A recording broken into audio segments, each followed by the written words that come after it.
스스로 부한치 하여도 아무것도 없는 자가 있고 스스로 열심을 내어 일을 하여도 하나님을 알지 못하는 자가 있습니다.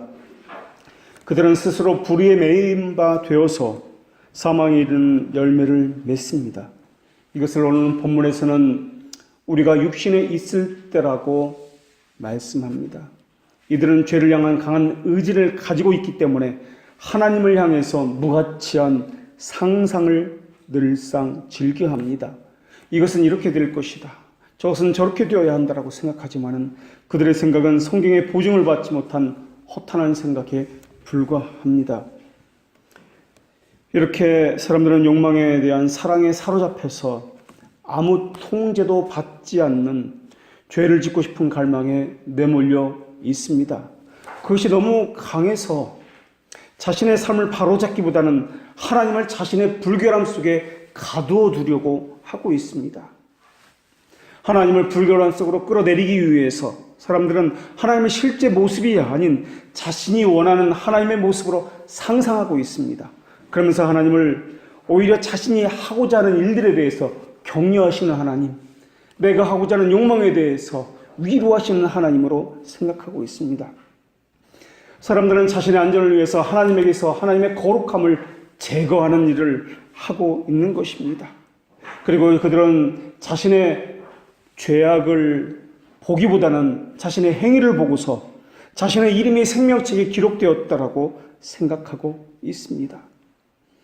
그러면서 그 사람들은 사랑의 하나님이라는 이름을 부각시켜서 그것에만 한정시켜서 하나님은 죄를 묵인하는 분인 것처럼 그렇게 왜곡해 버렸습니다.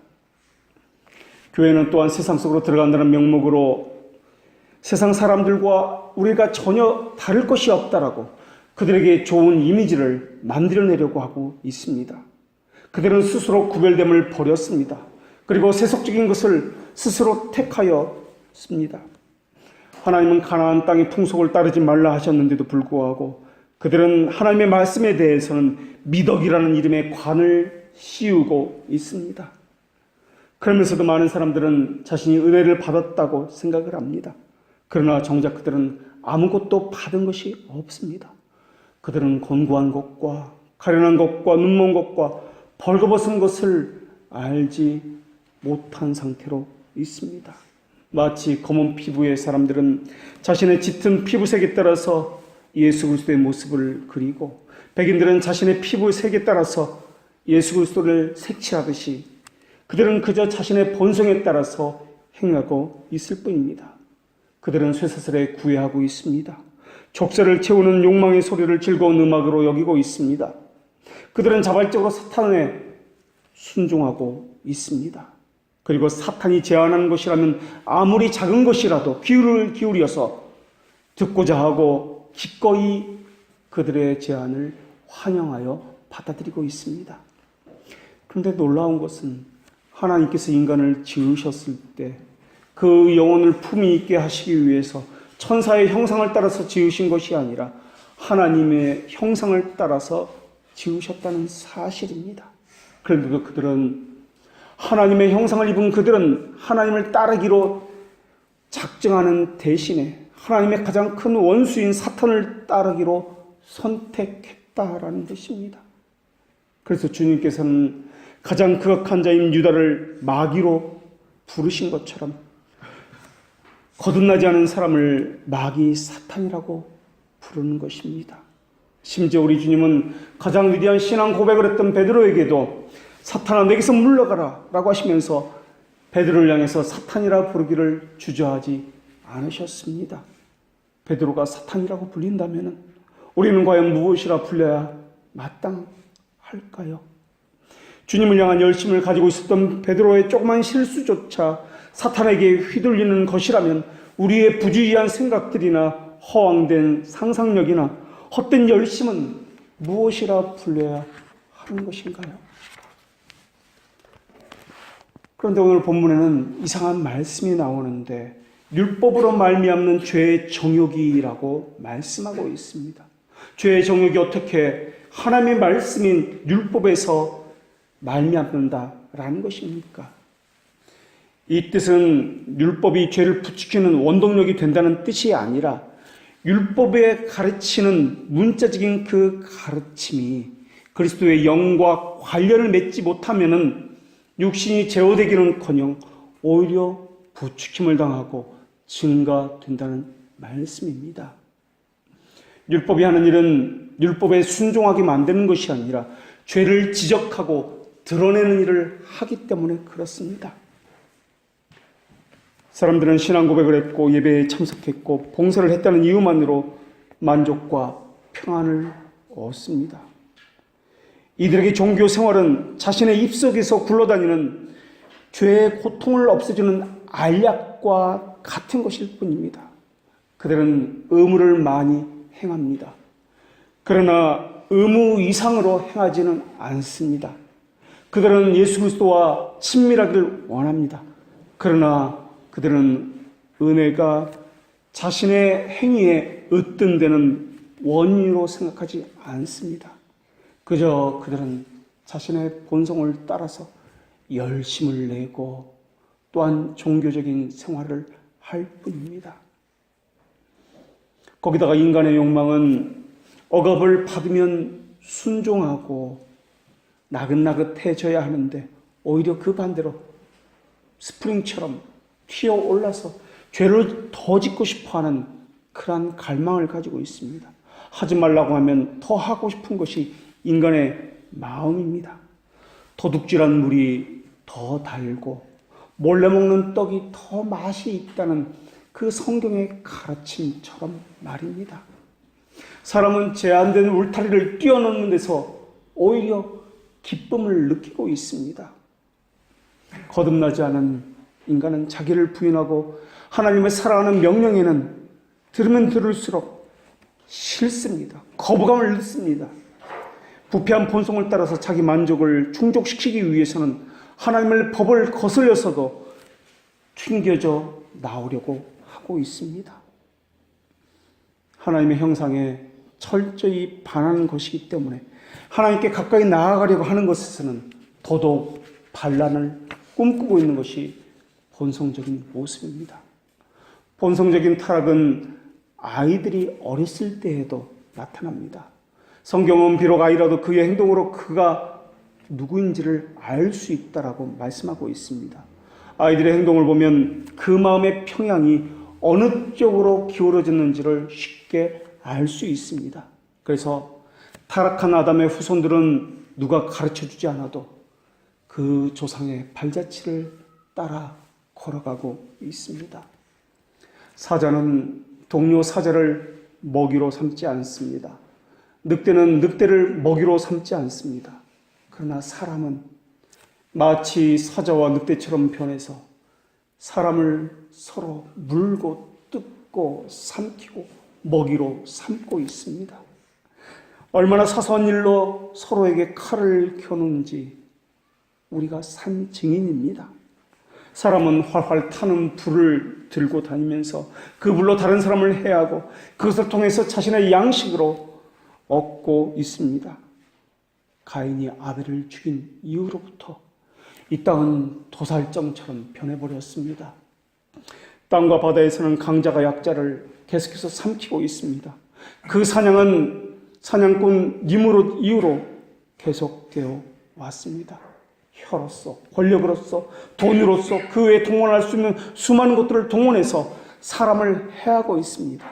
이런 폭력적인 불길은 사람의 온몸에 이상이 생겼다는 것을 증명하고 있으며 사람의 마음이 온전하지 못하다는 것을 또한 보여주고 있습니다. 그 싸움의 불길은 성경에서는 우리 지체 중에서 싸우는 정욕으로부터 발생한다라고 말씀하고 있습니다. 더군다나 사람은 처음 지어질 때는 사회적인 존재로 지음을 받았습니다. 하나님께서는 사람을 지으셨을 때 첫사람에 대해서 사람이 혼자 사는 것이 좋지 않다라고 친히 말씀해 주셨습니다. 그랬던 사람이 이제는 사회 속에서 가시 넝쿨로 자신의 울타리를 쳐야만 하는 존재가 되었습니다. 모든 사람은 본성적으로 자기만을 완전한 자유를 사랑하기 때문에 자기 법을 만들고 자기 멋대로 행하기를 원하고 있습니다. 그래서 울타리를 쳐서 자기 영역 안으로 들어오는 것을 거부하고 있는 것입니다. 어떤 사람은 권력을 쥐게 되면서 자신의 본성을 따라서 법을 바꾸기도 합니다. 모든 법 위에 자기를 절대화하도록 그렇게 강요하기도 하고 있습니다. 그들은 자신의 판단력과 이해력을 아주 신뢰하고 있습니다. 그래서 자신이 생각하는 것, 판단하는 것은 늘 옳다라고 여기고 있습니다. 단 한 번도 자신의 생각이 잘못되었다거나 왜곡되었다는 생각을 해보지 않습니다. 오히려 나는 옳고 저 사람은 틀렸다라고 생각을 할 뿐입니다. 자아에 대한 그릇된 지식이 그 사람을 지배하고 있기 때문에 그렇습니다. 그들은 자신의 우둔함과 미련함을 우수함과 탁월함이라고 생각하고 있습니다. 그들은 왜곡된 감정과 잘못된 이성을 자랑하면서 거짓된 자아 도취에 빠져 있습니다.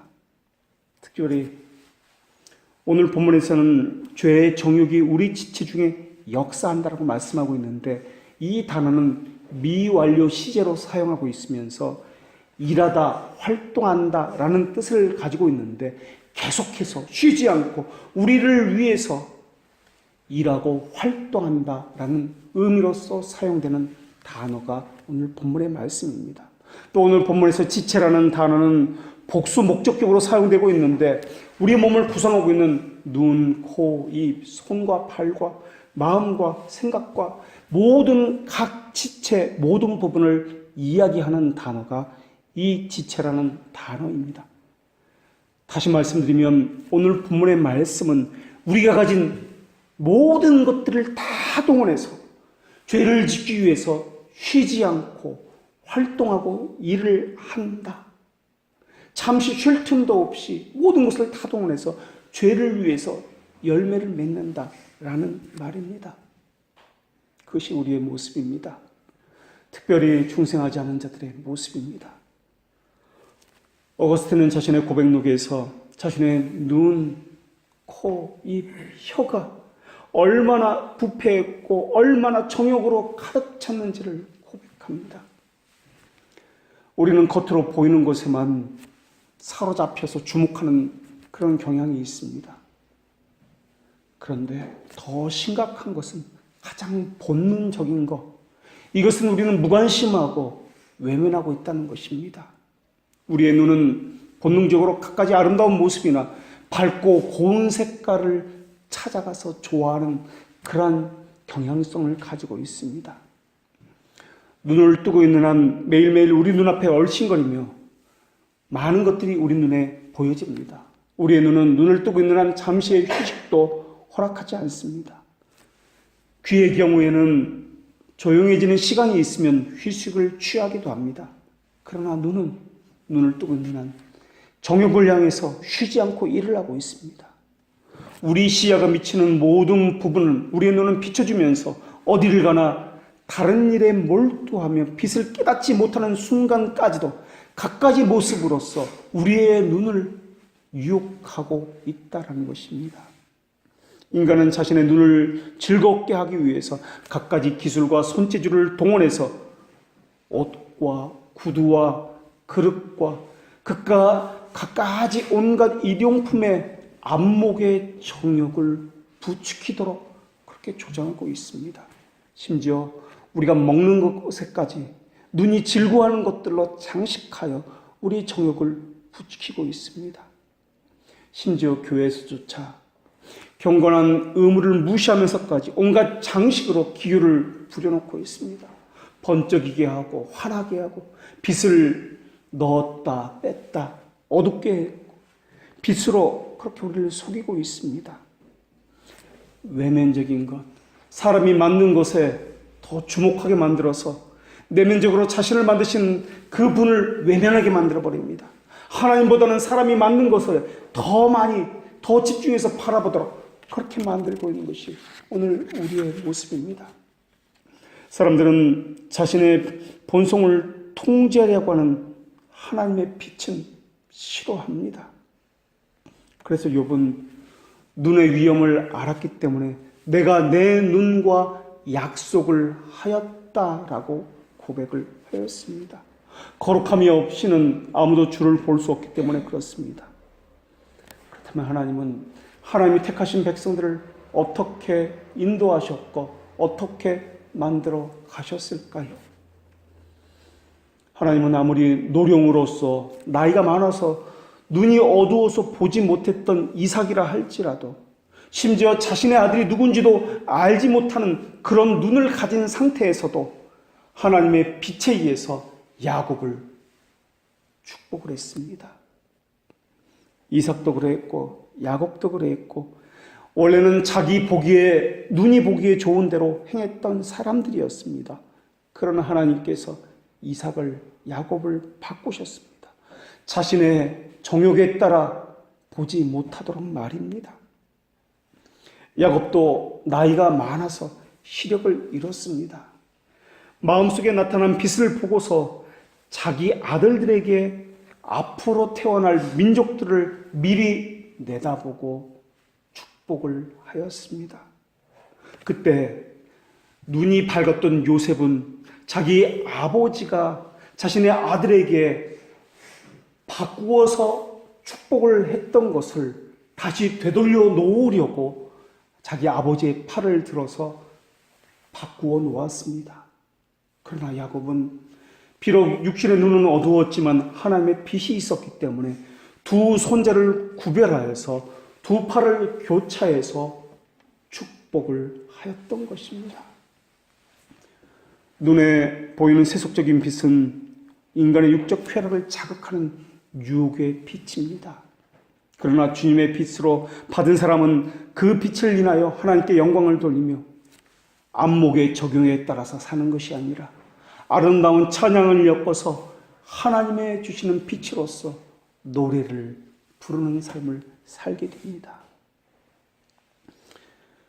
그러나 그렇지 않은 사람들은 하나님께서 간섭하지 않으면 모세 같은 아무리 위대한 지도자가 있다 할지라도, 최고의 사사가 그들의 지도자로 있다 할지라도 본성적인 부패함을 따라 하기를 기뻐할 뿐입니다. 그들은 남들이 다 가는 넓은 길을 가면서도 그들 생각으로는 좁은 길을 가고 있다고 생각을 합니다. 찾는 자가 적음이라는 주님의 말씀을 무시하고 찾는 이가 많은 곳을 찾으면서도 자신은 선한 길을, 좁은 길을 찾고 있다고 그들은 착각하고 있습니다. 그러다가 악한 통치자가 그들의 지도자가 되면 더 신속하게, 더 빨리 신속을 향해서, 타락을 향해서 달려가고 있습니다. 그렇게 자기 눈이 보기에 좋은 대로 살았던 것이 사사시대였습니다. 보기에 좋은 대로. 이것은 안목의 정욕에 따라서라는 말입니다. 타락한 인간의 본성은 하나님이 공포와 두려움으로 규제하지 않는다면 이 땅에서 자신의 명예는 올리고 자신의 수치는 땅으로 떨어뜨려서 감추려고 할 것입니다. 그것을 위해서 하나님 되게 하는 것이 아니라 우상으로 만들어 버리고 있습니다. 그래서 하나님에게서는 거룩함을 제거해 버리고 자신이 원하는 것들을 하나님으로서 있게 만들어 버리고 있습니다. 우상을 만드는 이유는 안목의 정욕을 따라 하나님을 추구하기 때문에 그렇습니다. 물론 은혜를 받아서 새로운 피조물이 된 성도라 할지라도 부패함이 완전히 우리 안에서 제거된 것은 아닙니다. 여전히 오래된 본성의 부패가 남아 있습니다. 그들 안에서 리브가의 태에 있던 쌍둥이처럼 본성의 부패와 은혜가 서로 다투고 있습니다. 이 다툼은 언제까지나 일어날 것입니다. 광야를 가든 도시로 가든 짐승이나 새들이나 가본 적이 단 한 번도 없던 바다의 저 먼 무인도에 가든 그 본성은 늘 그 사람과 함께 따라 다닐 것입니다. 그림자를 몸이 따라가듯이 졸졸 그렇게 본성은 따라다닐 것입니다. 거룩한 의무나 선을 행하려고 하면은 마치 물고기가 죽은 시체를 뜯어먹기 위해서 때로 몰려드는 것처럼 부패한 본성은 더더욱 활발하게 움직일 것입니다. 우리 안에 이러한 본성이 남아있는 것 얼마나 고통스럽겠습니까? 얼마나 아프고 큰 짐이 되겠습니까? 하물며 하나님의 은혜가 전혀 임하지 않는 사람들에게 가진 그 부패는 얼마나 크고 얼마나 짐이 되겠습니까? 그래서 아무리 거룩한 성도라도 자신의 부패한 본성 아래에 있기 때문에 무거운 짐을 진 것처럼 신음을 하는 삶을 살 수밖에 없는 것입니다. 그런데 우리 안은 이런 생각을 하는 사람들이 너무나 많이 있습니다. 어떤 사람은 자신이 편하다고 이야기합니다. 자신이 아무런 문제가 없다라고 이야기합니다. 그 사람이 느끼는 평안은, 평안하다고 느끼는 그것은 그 사람이 죽어있기 때문에 부패에 짓누르는 무게를 느끼지 못하고 있다는 뜻입니다. 병든 환자의 침상에서는 고통 때문에 수많은 신음소리를 들을 수가 있습니다.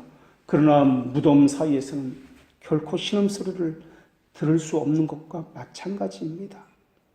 그래서 하나님께서 간섭하게 되면은 사람은 마치 아픈 환자처럼 그 사람의 심정 안에서 강한 갈등이 일어나게 되어 있습니다. 그래서 아프게 되어 있습니다. 삶과 죽음이 주도권을 잡으려고 그 안에서 다투기 때문에 당연히 나타나는 그런 현상들입니다. 그러나 중생하지 않은 인간은 마치 죽은 시체와 같기 때문에 그 사람에게서는 아무런 신음소리도 들리지 않은 것도 당연합니다. 사망이 그 사람을 철저하게 지배하기 때문에 그렇습니다. 본성이 지배하는 영역은 너무나 많이 있습니다. 우리의 눈, 우리의 혀, 우리의 마음, 우리의 지성, 우리의 행동, 얼마나 많은 분야에서 그렇게 본성이, 정욕이 작동하는지 모릅니다. 중생하지 못한 사람은 육신의 정욕을 채우기 위해서 육신을 위한 양식을 날마다 공급받기를 원하고 있습니다. 여름철에 정원을 돌보지 않은 그러한 비온 뒤에 잡초가 잘 자라는 것을 우리가 볼 수 있습니다. 마찬가지로 모든 지체는 죄를 위한 열매를 맺기 위해서 그 죄가 좋아하는 것들을 공급받기를 사모하게 될 것입니다. 그래서 그러한 것을 찾아갈 것입니다. 거룩한 것, 하나님과 관계된 것은 너무나 싫습니다. 그래서 그것은 차단하게 될 것입니다. 그러나 경건한 신자는 그렇게 할 수가 없습니다. 부패한 옛 본성과 대항하여 싸우기 때문에 그렇습니다. 그 싸움을 위해서 힘을 얻어야 되기 때문에 말씀으로 돌아가서 힘을 얻으려고 말씀을 사모할 수밖에 없습니다. 하나님께서 그에게 간섭하기 때문에 그렇습니다. 여전히 본성이 남아있기 때문에 말씀으로 그것을 죽이려고 안간힘을 쓰게 될 것입니다. 그래서 경건한 신자는 부패한 본성이 좋아하는 것들을 다 끊어버립니다. 그래서 반대로 부패한 본성이 싫어하는 것들을 계속해서 공급하려고 그렇게 합니다. 그런데 그렇지 않은 사람들은, 죄가 좋아하는 것들로 계속해서 공급하는 그러한 사람들은 그들의 부패한 본성이 그 영혼 안에서 얼마나 강력하게 활동하겠는지 우리는 미루어 짐작할 수가 있습니다. 우리가 듣는 것에 대해서도 얼마나 타락했는지를 한번 생각해 봅시다. 사람들은 아합이 미가에게 말했던 것처럼 설교자나 사람들을 향해서 당신은 내게 좋은 일로만 예언하지 아니하고 왜 항상 나쁜 일로만 예언합니까? 라고 이야기합니다. 왜 너는 내 육체의 즐거움을 주는 것들을 주어서 나를 격려하지 않는가? 내가 보기에 듣기에 좋은 말을 왜 내게 해주지 않는가라고 이야기합니다. 그들은 자기가 보기에 좋은 것만을 보기 원하고 있으며 자기 귀가 듣기에 좋은 것만을 듣기 원하고 있습니다. 자신의 감정을 즐겁게 해주기를 원하고 있고 자기 이성이 추구하는 것을 지지해주는 설교를 듣고 싶어 합니다. 그래서 자기가 보기에 좋은 것, 자기 속인이 옳은 것을 택해서 자기의 보기에 좋은 그것이 있는 그곳을 좋은 교회다라고 그들은 이야기합니다. 불의로 진리를 막고 있는 것이 그들의 모습입니다. 그들은 하나님이 당기시면은 하나님 쪽으로 움직입니다. 그러나 세상이 잡아당기면은 그들은 또한 세상 쪽으로 끌려갑니다. 그들은 양자 사이에 있습니다. 그들은 세상을 위해서 하나님을 떠나지도 않지만은 또한 그들은 하나님을 위해서 세상을 떠나지도 않습니다. 그들은 이쪽에도 기웃거리며 저쪽에도 기웃거리고 있습니다. 그들은 말씀을 듣되 행위는 하지 않습니다. 외부로부터 주어지는 감각적인 부분이 자신의 생각 속에 있는 부패한 본질과 맞아 떨어진다면 그들의 안에 있던 부패함은 더 생생하게 살아나서 그들은 자신의 정욕대로 그것을 즐기고 또한 그러한 삶을 살게 될 것입니다.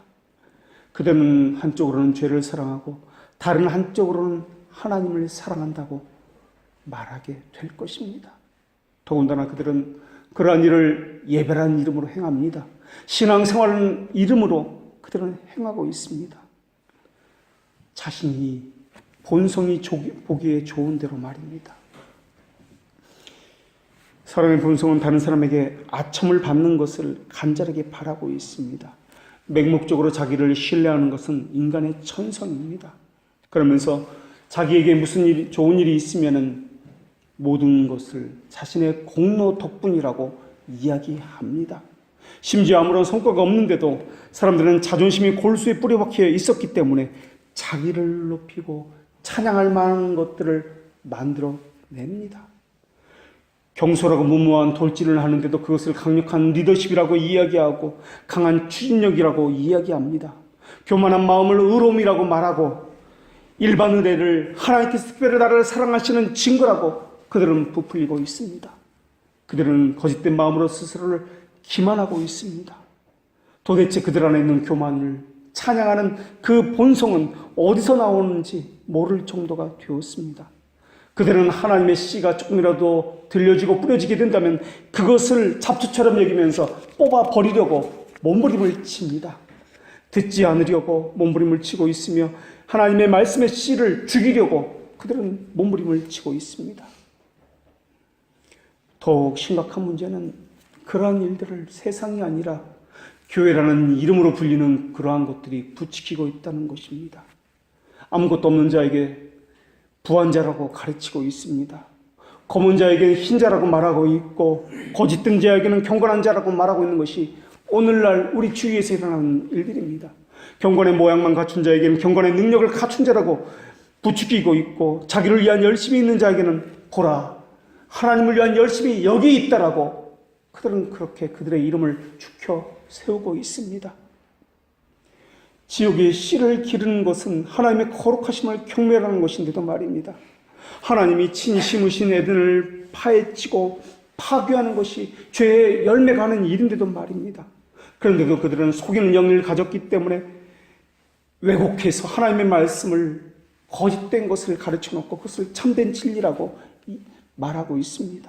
세속된 방법을 하나님이 행하시는 하나님이 원하시는 뜻이라고 그들은 말하고 있습니다. 하나님의 거룩하심을 경멸하기 위해서 자기의 보기에 좋은 대로 기강을 세우고 있고 자신이 원하는 것을 하나님의 뜻이라고 마치 십자군 그 운동의 때처럼 그렇게 이야기하고 있습니다. 그들은 상황만 주어진다면 듣기보다는 말을 하고 있고 섬기기보다는 섬김을 받으려 하고 있습니다.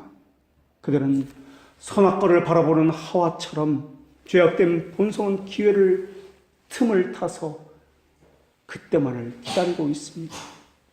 거지가 동양을 구하듯이 그들은 칭찬받기를 원하고 있고 또한 자신에 대한 우월감을 자연스럽게 들고 일어남이 그들 안에서 볼 수 있는 것입니다.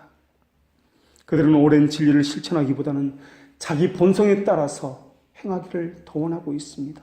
그들은 하나님의 말씀은 싫어합니다. 자기 눈과 귀를 즐겁게 해줄 새로운 것을 열렬히 찾고 있습니다. 어떤 사람은 자신의 귀를 만족시키기 위해서 좋은 목소리로 부르는 노래를 찾아서 듣고 있습니다. 그 노래를 듣고서 하나님의 말씀에 감동되듯이 노래로 자기의 마음에 안정을 취하려고 있습니다. 귀는 즐거워하며 감정은 기쁨을 얻습니다. 하나님의 말씀에서는 기쁨을 얻지 못하는 그들은 다른 것을 통해서 기쁨과 즐거움과 평안을 얻으려고 하고 있습니다. 그들은 하나님의 말씀은 불편하고 듣기 싫어하는 반면에 사탄의 음성에는 기꺼이 듣기를 청하고 있습니다. 또한 그들의 지식은 어떻습니까? 어떤 사람은 거룩함보다는 자신의 지식을 만족시켜 주는 것을 찾아다니고 있습니다. 내 생각이 이러하니 저 설교자의 입을 통해서 내 생각이 지지를 받기를 원하고 있습니다. 어떤 사람은 하나님을 알기 위해서 배우는 것이 아니라 자기를 자랑하기 위해서 배우고 있으며 자신의 지적인 교만과 호기심을 충족시키기 위해서 배우려 하고 있습니다. 그들은 선하고 순수한 감정을 소생시키고 자극시키기 위해서가 아니라 거칠게 방랑하는 자신의 욕망을 더 부추기기 위해서 교회를 찾아다니고 있고 신앙을 갖고 있습니다. 그러면서도 그들은 나는 다른 사람들과는 달라. 다른 사람들은 그래도 나는 그렇지 않아라고 생각하고 있습니다. 얼마나 신속하게 유혹과 그들은 타협하는지 모릅니다. 그리고 그들이 움직일 때는 자신의 욕망과 맞아 떨어질 때 그들은 몸을 움직여서 일을 합니다. 하나님은 욥을 통해서 하나님께서 한 번 말씀하시고 다시 말씀하시되 사람은 그것에 대해서 관심이 없노라 라고 말씀해 주셨습니다. 하나님은 또한 과식과 술 취함으로 마음을 둔하게 하지 말라 말씀하셨구만. 우리는 절제할 수 없을 만큼 먹고 마시고 있습니다. 어거스틴이 고백했던 것처럼 우리는 공복의 배고픔을 참지 못하고 포만의 만족감을 더 즐거워하고 있습니다. 배고픔에서 배부름으로 옮겨가는 그 과정 속에서 정욕과 탐욕의 올무가 우리를 기다리고 있다는 것은 우리는 전혀 생각해 본 적이 없습니다. 배고픔에서 배부름으로 옮겨가는 이 과정 가운데 우리는 기분이 좋아진다는 것을 은근히 즐기고 있습니다. 우리는 먹고 마심을 우리의 건강을 위해서 먹고 마신다고 생각을 합니다. 그러나 건강을 위해서 먹고 마신 이 속에는 쾌감과 즐거움과 자만과 자기 충족이라는 이러한 죄들은, 교묘한 죄들은 늘 따라다닌다는 것은 우리는 잊어버리고 있습니다. 오히려 쾌감과 육체의 즐거움이 건강을 목적으로 하는 것보다 더 앞질러 나가고 있습니다. 우리는 우리 건강에 필요한 적정량이 얼마인지를 모르고 있습니다. 그것을 이용해서 건강을 위한다는 명목하에 오히려 맛의 쾌락을 더 추구하고 있습니다. 더군다나 이것을 우리는 문제라고 생각해 본 적은 단 한 번도 없습니다.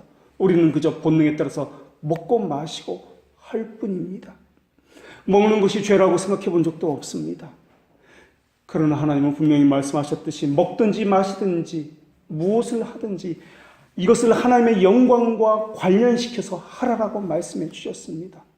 이렇게 먹고 마시는 것도 하나님의 영광을 위해서 하라 하셨건만 우리는 하나님의 영광을 위해서 사용하는 것이 아니라 우리의 육체의 본능을 위해서 우리의 즐거움과 욕망을 위해서 먹고 마시는 것도 사용하고 있다라는 것입니다. 그러면서 하나님께서 하셨던 이 말씀, 먹지 아니하고도 부족함이 없으며 먹어도 풍성함이 없으라는 그 말씀을 우리는 본능적으로 비웃고 있다는 것입니다. 우리는 먹어도 부족하다고 생각합니다. 우리는 가져도 더 있어야 된다고, 가지지 못했다고 생각하고 있습니다. 그러면서 내가 비천에 처할 줄도 알고 풍부에 처할 줄도 알아 모든 일에 배부르며 배고픔과 풍부와 궁핍에도 일체의 비결을 배웠노라. 내게 능력 주신 자 안에서 내가 모든 일을 할 수 있느니라는 이 말씀조차 왜곡해서 우리 욕망을 부추기는 말씀으로서 사용하고 있다는 것입니다. 돈이나 음식 자체가 죄라고 말씀드린 것이 아닙니다. 하나님의 영광을 위해서 하지 않는 이 불결한 우리 욕심이 죄다라는 것입니다. 그 욕망은 교묘하게 우리 안에 도사리고 있습니다. 죄의 속임은 우리가 인식하지 못하도록 우리의 건강을 위한 것이다 라고 그렇게 말을 하고 있습니다. 먹고 마시는 것은 하나님의 영광을 위해서 우리가 하나님의 영광을 위한 일을 하기 위해서라고 그렇게 속이고 있습니다. 그런데 단 한 번도 밥을 먹으면서 하나님의 영광을 위해서 밥을 먹는다는 생각은 우리는 해본 적도 없습니다. 그것은 일을 하는 것도 마찬가지며 공부를 하는 것도 마찬가지며 친구를 만나는 것도 마찬가지입니다. 우리의 모든 일상에서 이 일을 하는 것을 통해서 하나님의 영광을 나타내는 것이라고 생각해 본 적은 단 한 번도 없습니다. 하나님을 의식하지 아니하고 그저 자신의 본능에 따라서 그렇게 만나고 먹고 행하고 공부하고 일을 하고 있을 뿐입니다. 죄는 우리의 지각을 어둡게 하고 있습니다. 우리의 양심을 무디게 하고 있습니다. 우리를 하나님으로부터 떼어놓아서 자기 본능에만, 탐욕에만, 정욕에만 집중하라고 그렇게 요구하고 있습니다. 그저 자기 욕망을 위해서 먹고 마시라라고 이야기합니다. 자기 욕망을 위해서 일하고 공부하고 돈을 벌러라고 이야기합니다. 묵상의 재료로서 하나님의 영광이 사용되는 것이 아니라 자기 욕망을 부추기는 것들을 묵상의 재료로 사용되고 있습니다. 먹고 마시는 것만이 아닙니다. 우리는 향기에 대해서도 냄새의 탐욕에 대해서도 전혀 신경을 쓰지 않습니다. 향기가 없다고 해서 그것을 굳이 찾지도 않고 그것이 있다고 해서 싫어하지도 물론 않습니다. 우리는 그것이 없이도 살아갈 수 있습니다. 그러나 우리는 안 좋은 냄새가 우리에게 오면은, 냄새가 풍겨오면은 우리는 즉각적으로 싫어하고 본능적으로 피합니다. 그 자체를 잘못했다고 말하는 것이 아니라 그것으로 무의식적으로 자기 마음을 만족해 하고 마음을 편하게 하고 오히려 남을 정죄하고 비판하고 나는 그러지 않는다라는 우월감을 갖는 것을 죄라고 말하고 있는 것입니다. 우리가 육신에 있을 때 역사했던 것은 죄의 정욕입니다. 믿음은 어떤 것을 바라는 특성을 가지고 있습니다. 육신도 어떤 것을 바란다는 특성을 가지고 있습니다. 믿음은 생명을 바라는 특징을 가지고 있지만 사망은 부패한 본성에서 나오는 정욕을 바라는 특성을 가지고 있습니다. 인간은 죄 속에 빠져서 뒹구는 것을 너무 좋아한 나머지 그 안에서 벗어나기를 싫어합니다. 그리고 강력한 욕망의 손 아래 놓여 있기 때문에 사망을 향해서 나아가는 것을 멈출 수가 없습니다. 우리가 주의 깊게 보아야 하는 것은 겉으로 드러나는 것보다도 우리 깊은 곳에 토사리고 있는 죄의 뿌리입니다. 죄악을 제거하는 도끼로 그 뿌리를 먼저 쳐버리지 않으면 우리의 수고는 다 헛된 것이 될 것입니다. 사람들이 하천을 깨끗하게 청소하기 위해서 부지런히 수고할지라도 그 진흙탕이 된 하천의 근원을 깨끗하지 아니하면 그 모든 것은 헛수고인 것과 마찬가지입니다. 우리가 근거 없는 확신에만 안주한다면 우리는 위안 없는 절망에 이르게 될 것입니다. 그런데 거짓 종교는 본성의 부패함은 그대로 놔둔 채 교회라는 이름만 불려서 인간의 삶을 선하게 만들려고 계속해서 시도하고 있습니다. 그들이 아무리 인간의 능력을 강조한다고 할 수 있다 외쳐도 그 시도는 근본적인 것을 제거하지 않고는 오직 헛된 것일 뿐입니다. 그렇기 때문에 우리는 매일의 삶 속에서 삶의 가장 근원적인 본성적인 죄에 주목해야 합니다. 열매도 물론 중요합니다. 그러나 그것을 맺게 하는 그 뿌리는 더 중요합니다. 올바르게 걷기 위해서는 한쪽으로는 예수 그리스도를 바라보고 다른 한쪽으로는 자신의 본성의 부패함을 말씀에 비추어서 들여다보아야 합니다. 우리의 주변을 살피는 것만으로는 부족합니다. 우리의 내면을 무엇보다도 들여다보아야 합니다. 우리가 전혀 신경 쓰지 않는 것은 우리의 가장 큰 원수가 그곳에 도사리고 있어서 그 가장 약한 곳을 점령하고 있기 때문에 그렇습니다. 결과는 원인 때문에 생겨납니다. 우리에게 맺혀지는 죄악의 열매는 본성적인 이 타락, 죄의 씨로부터 비롯되는 것입니다. 이 본성적인 죄는 성경에서는 사망의 몸이다 라고 말씀하고 있습니다. 이 본성적인 죄는 아주 더러운 잡초들, 해충들을 길러내는 저주받은 땅입니다. 독사 몇 마리가 기어다니는 것보다도 독사의 소굴로 돌아가서 그것을 잡아야만 하는 것과 마찬가지입니다. 우리의 마음 깊은 곳에서는 꿈틀거리는 그 정욕들이 너무나 악하고 교묘하게 도사리고 있습니다. 그래서 이 땅에 살았던 가장 악한 사람들의 삶을 보면은 한 가지 죄만 나타나는 것이 아니라 수많은 죄가 한꺼번에 나타나고 있는 것입니다. 본성의 부패함을 내면을 들여다보십시오. 그곳에서는 열매를 맺게 하는 모든 더러운 것들의 원인과 뿌리를 볼 수 있을 것입니다. 우상숭배, 살인, 도둑질, 교묘한 자기사랑, 더러운 것들의 모든 원천이 그곳에 있습니다. 그런데 문제는 그것이 드러나지 않는다는 것입니다. 교묘하게 숨어서 있다는 것입니다. 측량할 수 없는, 깊이를 알 수 없는 그 죄악의 심연에는 우리가 아는 것보다 더 많은 죄들이 도사리고 있을 것입니다.